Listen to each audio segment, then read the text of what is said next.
Alright, gentlemen, welcome to yet another exciting episode of the Tweedness Unto Death. And today we're going to have to discuss the Ukraine war again, specifically the fantasies people in the American government seem to have about this war ending quickly. We're going to go do business with Russia. As has been said multiple times on this channel and other channels, and I'm getting a little tired of saying it, but this war is not going to end, and it's not going to be business as usual with Russia as before, or it's never going to be, there's never going to be the sort of cooperation with Russia that Donald Trump envisions, just hanging out with his fellow pedophile criminal Vladimir Putin, because this war is an existential war for Ukraine and Russia. For Ukraine, this is very obviously an existential war because the war aims of the Russian Federation are to not only just conquer Ukraine, but completely erase Ukrainian nationhood. As per Vladimir Putin's 2021 essay on the unity of Russians and Ukrainians, basically the existence of Ukraine, the Ukrainian nation, is treated as a historic error which must be rectified, well, right now with the force of arms. So it's not just going to be changing of conquest of territories. This is not a land grab for Russia. This is essentially they're fighting to erase the Ukrainian nation, because the very existence of the Ukrainian nation threatens the Russian political formula, especially if this Ukrainian nation elects to chart its own destiny, which brings it closer to Europe, to the Western civilization, something that they've always really been a part of, right? As opposed to the Russians, who always caucused with more Eastern civilization, like the Mongols, the Tatars, the Chinese, uh, the Koreans, even you could say. Although they're not they're not Confucian like the Chinese and the Koreans, there is something of the Asiatic about every iteration of the Russian state there has ever been. The Ukrainians have not historically been like this. The historic Ukrainian states, the Kievan Rus, the Kingdom of Galicia, the Cossack Hetmanate, they were, or Ukraine within the Polish-Lithuanian Commonwealth as it existed, which encompassed most of West Bank Ukraine, including the city of Kiev. They were. It was always a Western country, now a frontier Western country, and things are always weird and wild on the frontier. You got wild Cossacks doing wild Cossack things on the frontier, but I don't know what to say. The tip of the spear is also part of the spear, and Ukraine has always been this sort of frontline state which has defended Europe against Eastern incursions. It shares this unfortunate role with the rest of Eastern Europe, and history has not been kind to this region, but it is nevertheless a part of the Western civilization of Europe.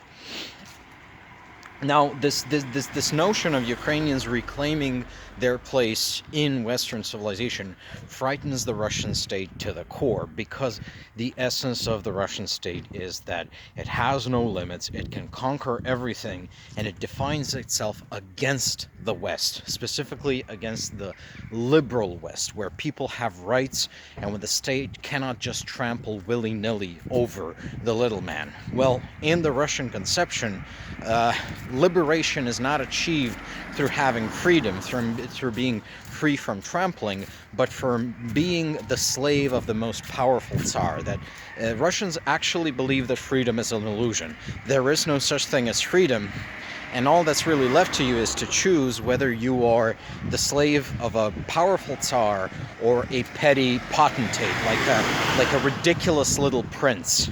To Russians, right, there's really the main difference between living in Russia and living in, say, Lithuania is that Russia is a big country and that Lithuania is a small country.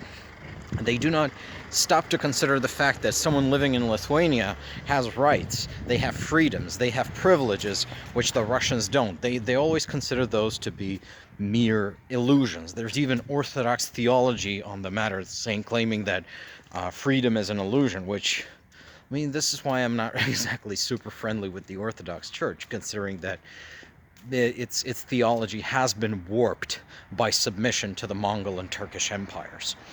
But we're going to talk Orthodox theology some other time, if we ever do.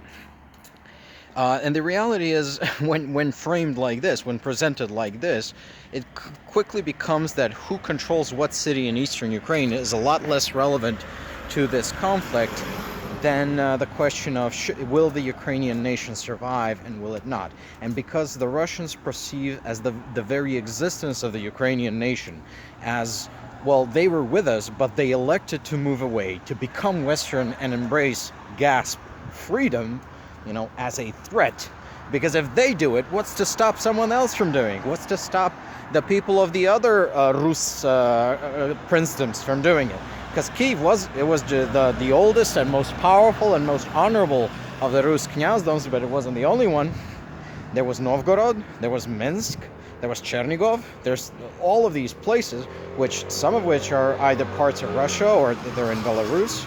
And so what's to stop all these people from saying, you know what, we could chart our own destinies? What's to stop all of the non-Russian people of Russia, the Karelians, the Udmurts, the Tatars, the Buryats, the whatevers, from starting to think like, well, hold on a second, I don't have to be a slave to this powerless Tsar, this Tsar who claimed to be so powerful but is actually just a loser. He got his ass kicked by Ukrainians, for fuck's sake. So this becomes you start to realize why these people consider this conflict existential. And for the Ukrainians, well, the Russians are trying to erase them physically and spiritually. They are kidnapping Ukrainian children and brainwashing them into believing they're Russians. They're physically killing Ukrainians, destroying the infrastructure, and basically declaring the entirety of Ukrainian identity to be pathological. This is what is meant by denazification. The Russians claim that the very notion of Ukrainian identity is Nazism, and Nazis get Nuremberged. So that's fighting words. This is, like I said numerous times, not a conflict which can be resolved by trading territory. This is a conflict to the death, because both nations have now become invested in the destruction of the other. For Russians, no Ukraine can exist because a free and independent and Western Ukraine would be a threat to Russia. It would undermine the cohesion of the Russian state. It would destroy the Russian political formula. And for Ukrainians, it has become clear that the Russians will never leave them alone, that as long as there isn't Russia in its current state, Ukraine will always be under threat of being destroyed and absorbed and just completely obliterated. So the only way to ensure lasting peace would be to destroy the Russian state. And that's what the two states are trying to do each other. This is a fight to the death. Whoever wins will live. Whoever loses will die. You don't stop conflicts like that with negotiations or with bribery or with whatever the fuck. Now, the Trump people, the MAGA team, specifically Jared Kushner, they have had some success in the Middle East due to a very simple fact. The regimes in the Middle East are criminal tin pot dictatorships who function on bribery and blackmail. This is like the natural habitat of Trump people, like Jared Kushner in particular. His father was a criminal. His father-in-law is a criminal. These people understand crime. They understand bribery. They understand intimidation, and they understand blackmail. So they function very well in the Middle East. Although, I will add with a note of caution that the so-called peace between Hamas and Israel negotiated by the Trump administration has already fallen apart. Hamas are still shooting at the Israeli army. The Israelis are still bombing Gaza. Yes. But out in the steppes, right, between Russia and Ukraine, these are not questions of, you cannot bribe and cajole either of those two countries into backing down at this point, because this conflict is existential. As I said, the political formula of the Russian Federation depends on the erasure of Ukraine as a sovereign state, and the political formula of Ukraine has now come to depend on the destruction of the permanent destruction of the Russian threat, because the Ukrainians don't just want to win this war, which this particular war they have already won. This war for the destruction of Ukraine has already been lost. Ukraine is secure. It might lose some territory, but Ukrainian identity has been cemented for centuries to come. Russia has already lost this war. But what Ukraine is trying to win is win the conflict in its totality. to eliminate the state which cannot countenance the existence of Ukraine as a matter of its own survival. Neither Russia nor Ukraine will back down. Like I said numerous times in this video and in other ones, this is a fight to the death. Neither can live while the other survives.